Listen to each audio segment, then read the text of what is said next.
Horror. Screaming. Death. It's the same every time. People know that she's out there, stalking, waiting, and still they invite hell on earth by submitting to their base desires.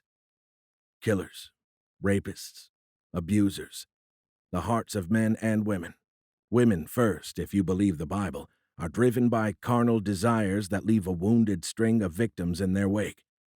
Driven by primal, narcissistic instability, a fucked up hubris leads people to believe she won't notice, or won't care. But she always does. Eventually. There is no grace, no forgiveness. No amount of Hail Marys can satiate the 400-foot-tall goddess of vengeance. Hell, priests are some of the top offenders, committing their crimes hidden away from the world. But not from her. Not from Nemesis.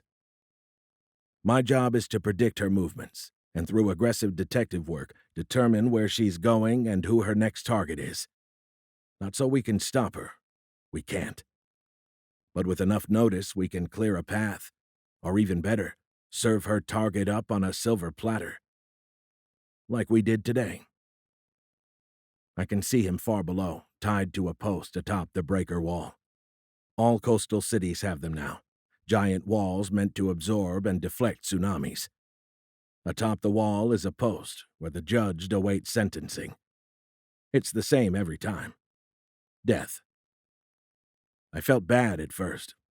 A lot of people died in the early days, back when we didn't understand what she wanted, back when we didn't know how or when to get out of the way. A lot of innocent people died. Nemesis doesn't care about collateral damage. She is out for justice, and nothing can slow her down. So, we speed it up. The man's screams are carried by the wind, reaching me several thousand feet away. I'm watching the scene play out from the rooftop of a 500-foot-tall apartment building just behind the break wall separating Boston from the harbor. "Please," the man shouts. "God, save me!"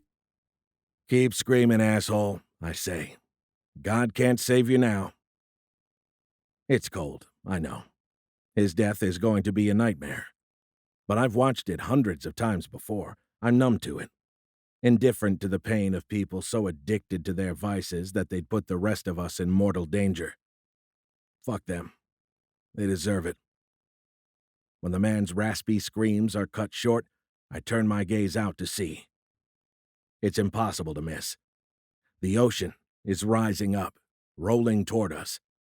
Most of the watery hill is going to be shunted away by the curved breakwalls, propelling it right back out to sea, but some of it will make it over. Will roll right over the judged. If he's lucky, the impact will snap his neck, or he'll suck down a lungful of seawater. But the city will survive. Again. Nemesis was born in Boston. The city barely survived its first encounter with the beast. I was just a kid at the time. Lost my whole family in the chaos that followed.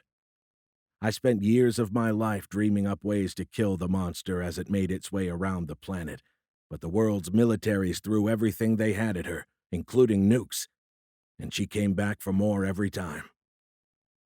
The best we could do was reduce the damage, and the only way to do that was to help her. I've been at it for 10 years now, thinking like her, hunting her prey, serving them up.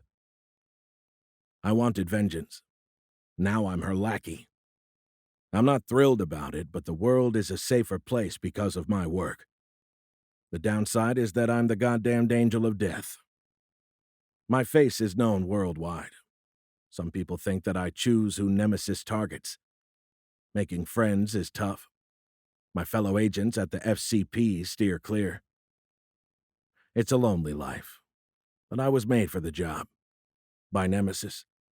And because of me, there are no more Nemesis orphans or broken families. No more cities scoured from the earth. No more mass casualties from evacuation stampedes. I provide security, and Nemesis, well, she keeps people on the straight and narrow. Most of them, anyway.